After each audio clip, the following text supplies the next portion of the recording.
অনুষ্ঠান কার্যক্রম শুরু হবে ইনশাআল্লাহ। আপনারা যারা বাইরে আছেন আপনারা প্যান্ডেলের ভিতরে চলে আসুন। খতমে খাজেগান শরীফ এবং মিলাদ শরীফ অনুষ্ঠিত হবে এই মুহূর্তে, এবং আমরা আনন্দের সাথে আপনাদেরকে জানাচ্ছি আমাদের মাহফিলের মুআজ্জাজ মেহমান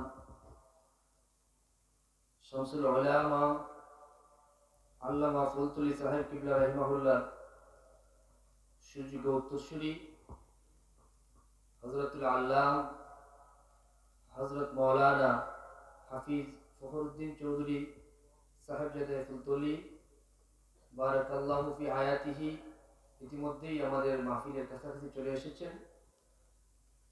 খতমে খাজেগান শরীফ মিলাদ শরীফের পরপরই জোহরের আগেই তিনি মূল্যবান নসিহত ও দোয়া আমাদেরকে দিবেন। আমরা যারা বাইরে আছি আপনাদেরকে অনুরোধ করছি আপনারা প্যান্ডেলের ভিতরে চলে আসুন।